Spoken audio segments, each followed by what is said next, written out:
you mentioned explosive plays. Stefon Diggs, he's one of those guys that can produce them. And then obviously Gabe Davis, his time during that last game as he left the field wasn't as ceremonious, if you will, as I think everybody thought it would be. Do you think there's a chance that the Bills bring him back? You mentioned moving up in the draft as a possibility, but do you think they will look to try and keep a guy like that, or because the price that he'll probably warrant in free agency, he won't be coming back to Buffalo?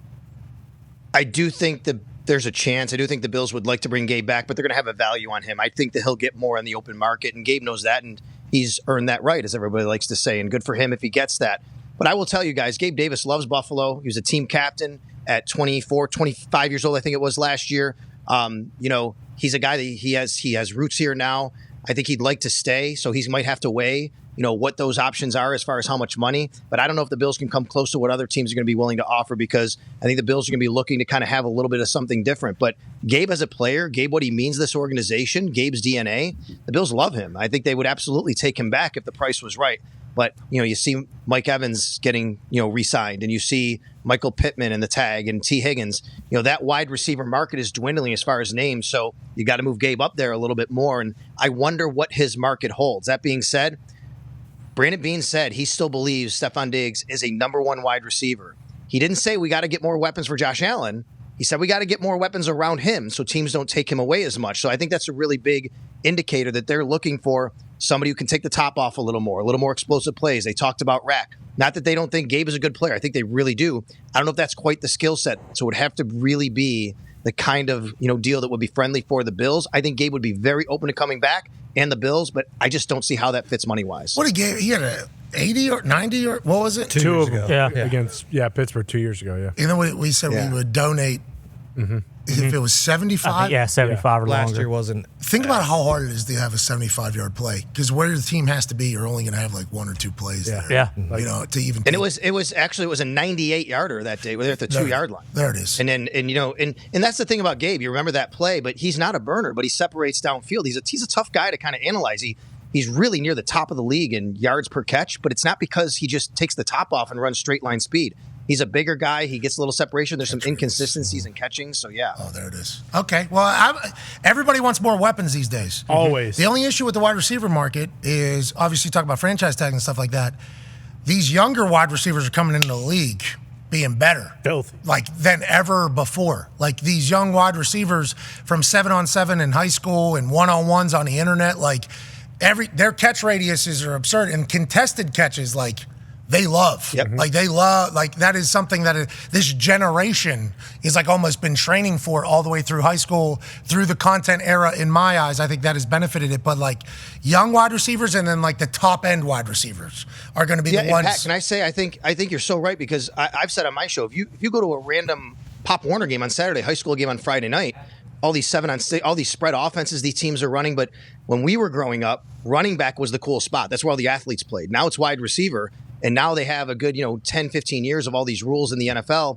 And honestly, I think wide receiver is almost like the new quarterback, where you got to get these guys on rookie contracts. The market is exploding so much. And now if you can get 2 or 3 of them on your team, it's going to really help you build around that. Yeah, we think that the wide receiver market is going to go, you have your rookie contract to prove whether or not you're a guy. Yep.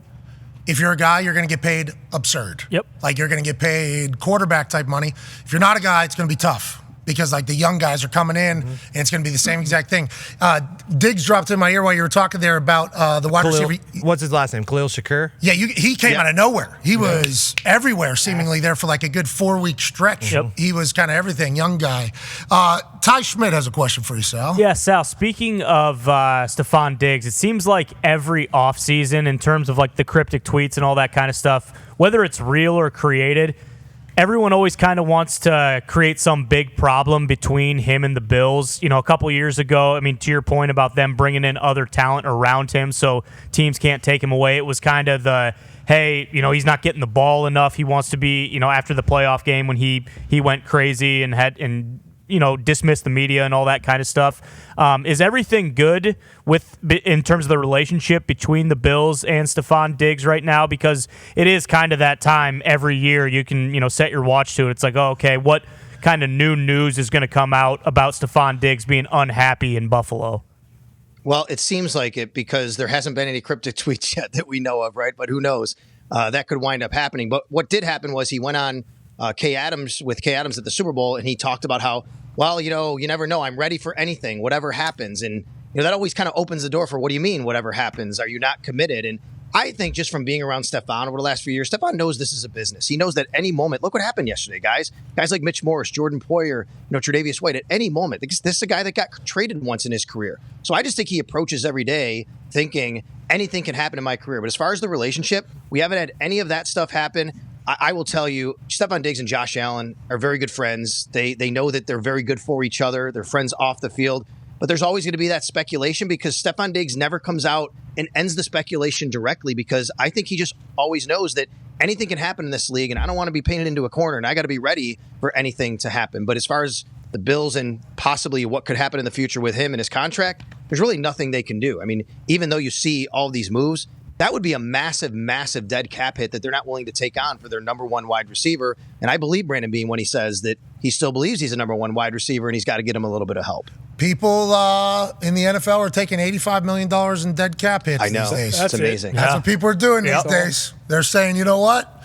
Yeah, I'll pay $85 million, get this guy out of my face. Why not? Yeah, I'm done with it. Whatever. I am done with it. Let's move along. It's a crazy time in the NFL right now as the salary cap continues to grow.